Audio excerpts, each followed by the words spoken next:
sou Maíra Poubel, professora de História, e a gente vai ver aqui no Explicador Virtual sobre o governo de Luiz Inácio Lula da Silva, o Lula, do PT, Partido dos Trabalhadores, que depois de tentar tantas vezes se candidatando à presidência, consegue se eleger. Luiz Inácio Lula da Silva, conhecido como Lula, ele depois de várias tentativas consegue chegar à presidência do Brasil no ano de 2002. Ele participou ativamente da fundação do Partido dos Trabalhadores, o PT, que foi um dos partidos de oposição mais fortes e presentes durante todos os governos anteriores, que aconteceram depois da ditadura militar.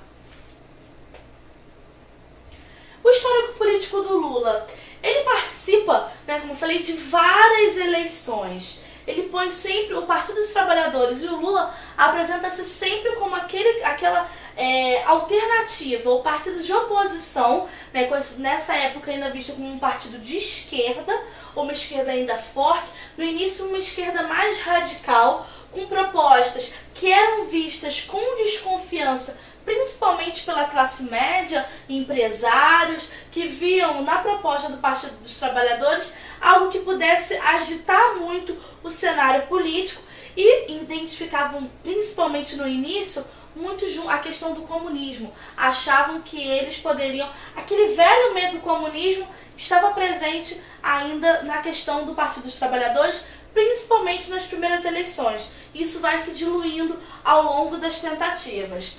Em 89, o Lula é derrotado pelo Collor, Fernando Collor de Mello. Em 94, ele é derrotado pelo Fernando Henrique Cardoso. Em 98, na reeleição, ele é novamente derrotado pelo Fernando Henrique Cardoso. Quando em 2002 ele consegue se eleger, era um clima diferente que existia no Brasil. Por quê? Porque pela primeira vez estava tendo a possibilidade muito real de alguém, de um ex-metalúrgico, alguém que representaria o povo, chegar à presidência. Antes, o povo não se via exatamente representado. Fernando Henrique Cardoso era sociólogo, ele era um intelectual, ele não fazia parte daquela grande massa trabalhadora brasileira. Então ele conquista mais de 58 milhões de votos, atingindo um índice de aprovação não alcançado em nenhuma das suas tentativas anteriores. Há um clima de muita euforia nessa eleição do Lula. Esperava-se que quando ele entrasse muita coisa mudaria, e o PT e o Lula entram com a bandeira da ética, com a bandeira de tentar acabar com a corrupção, de tentar acabar com todos aqueles esquemas que eles tanto denunciavam nos partidos que eles faziam oposição, mas a gente vai ver que não foi bem assim que aconteceu. Depois de chegar ao poder, outras denúncias, outros esquemas envolvendo pessoas ligadas ao PT também começaram a surgir. Mas quando eles entram carregando a bandeira da ética política e carregando a bandeira do povo, de você pela primeira vez ter o povo sendo representado e programas sociais que fossem melhorar agora sim a condição da população mais pobre. A trajetória da vida do Lula fazia com que diversas expectativas, como essas que eu estava falando, cercassem o governo. Seria a primeira vez que esquerdas tomariam controle da nação. A gente vai ver que esse conceito de esquerda e direita começa a ser muito questionado, se no Brasil de fato existia esquerda e direita. Para vocês entenderem, a direita normalmente identificada como os partidos mais conservadores, o partido de situação, e as esquerdas, aqueles que historicamente a esquerda é vista como oposição. Só que aqui a esquerda vira situação, porque a esquerda consegue se eleger. E aí essa nomenclatura de esquerda e direita começa a ficar mais difícil quando a gente pensa na realidade brasileira. Entre as primeiras medidas tomadas, o governo Lula anuncia um projeto social destinado à melhoria da alimentação das populações menos favorecidas. Estava lançada a campanha Fome Zero. Essa campanha Fome Zero, né, já era famosa através do sociólogo Betinho, o Herbert de Souza, que ele também vai e fala da questão dos mais pobres, de você precisar primeiro acabar com a miséria, né? A Dilma, que entra depois, ela até tem um país rico é país sem fome. Então começa já aqui essa questão do PT, de você pensar, vamos acabar com o problema da miséria e da fome. E aí o governo do Lula também marcado por uma ação assistencialista, né, muito forte. O problema de concentração de renda que assolava o país. Então ele entra e as medidas são anunciadas para tentar diminuir essa distância entre quem tem muito e entre quem tem pouco. Algumas características. O governo do presidente Lula, que foi eleito com mais de 58 milhões de votos, caracteriza-se pela estabilidade econômica.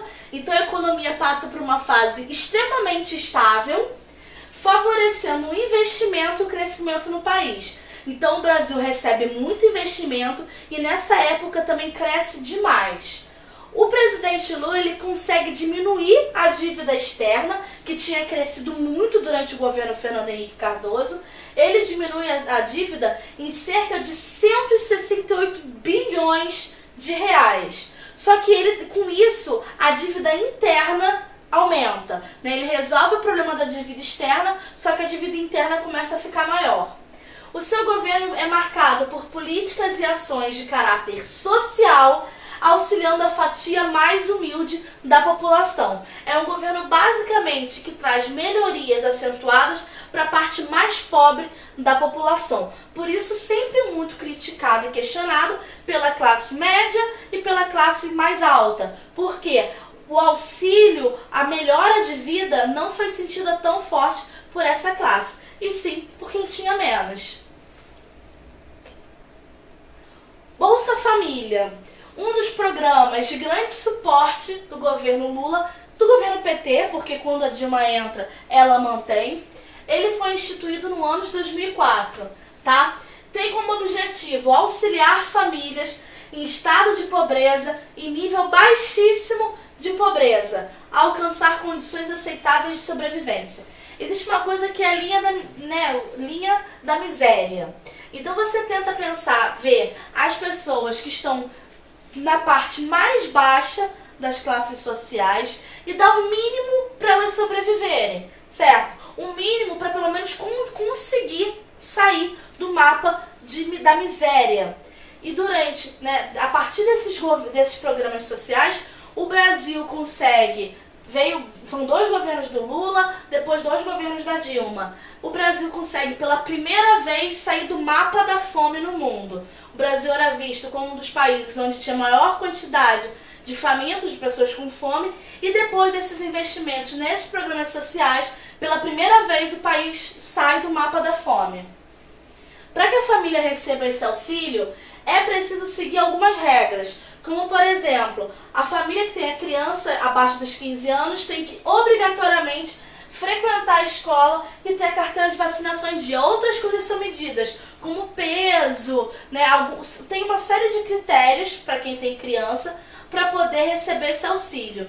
Isso ajudou também a diminuir o número de analfabetismo, né, e trabalho infantil, porque a criança tendo que estar comprovadamente matriculada, ela não precisaria, e ganhando por isso, trabalhar para ajudar. Então isso aumenta, né, o número de crianças alfabetizadas e diminui o número de crianças que estão trabalhando.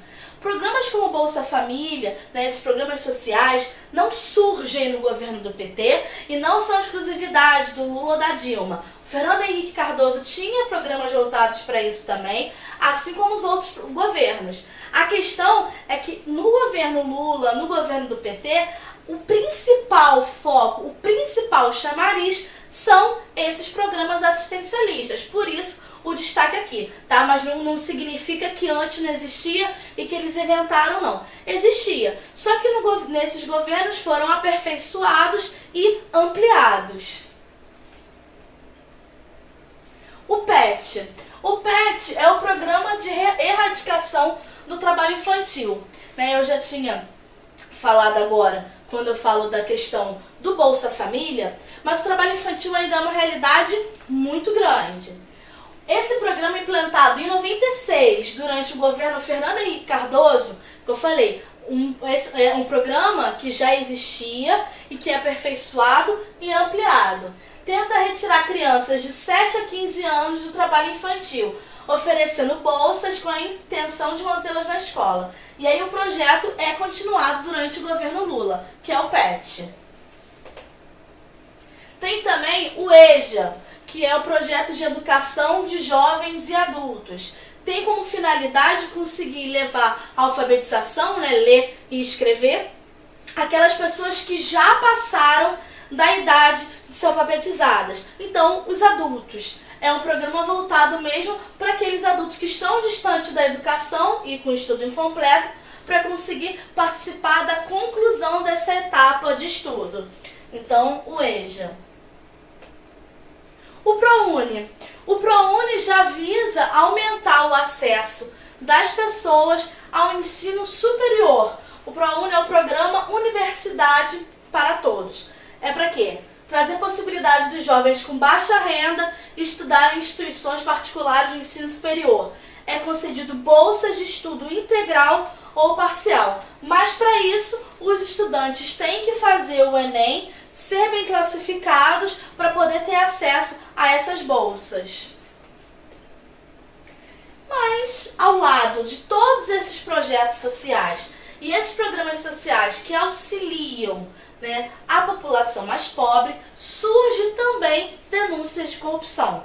Então foi o que eu falei no início. O governo que entrou com a bandeira da ética é acusado de vários esquemas de corrupção. O mais famoso deles é o mensalão. O governo em 2005 recebe denúncias de um esquema que ficou conhecido como mensalão, além do escândalo dos Correios, também de desvio de verba pública. Nesses escândalos, alguns importantes ministros de peso do PT, tá? E não só porque era ministro, mas, por exemplo, o José Dirceu, né, que era uma figura muito importante dentro do Partido dos Trabalhadores, acabam sendo derrubados, saem do governo. José Dirceu, Antônio Palocci, Benedita da Silva, entre outros. Esse esquema, ele começa a instaurar o acalorado debate político que questionava se existia algum tipo de oposição política no país. Em meio a esse clima de definição das posições, o governo Lula conseguiu vencer uma segunda disputa eleitoral. Então é aquilo, o que era esquerda, o que era oposição, virou situação. E quando vira situação, começa a adotar os mesmos esquemas, as mesmas estratégias que os governos anteriores, que eles tanto criticavam, faziam. Então começou essa disputa, esse debate, se de fato existia oposição e se de fato existia esquerda e direita no Brasil. E nesse clima veio a reeleição do Lula, que ele se candidata e consegue ganhar. Então, mesmo com essas denúncias, ele se reelege em 2006, dando continuidade ao seu governo com ações voltadas para a população da classe baixa.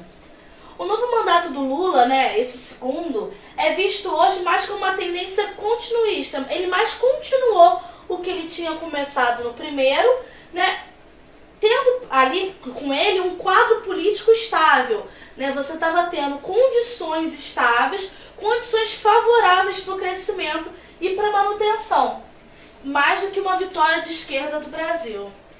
A eleição de Lula foi uma etapa muito importante para a democracia do Brasil, pois foi a primeira vez que um governante de esquerda assumiu o poder, dando fim ao pensamento político de que novos grupos não chegariam ao poder. Existia esse pensamento de que seria só um revezamento das elites no governo brasileiro. Então, esse primeiro, fechando os dois governos do Lula, há uma forte importância dele ter conseguido chegar ao poder é mostrar que não, o povo poderia sim se ver representado e a esquerda teria sim lugar no Brasil.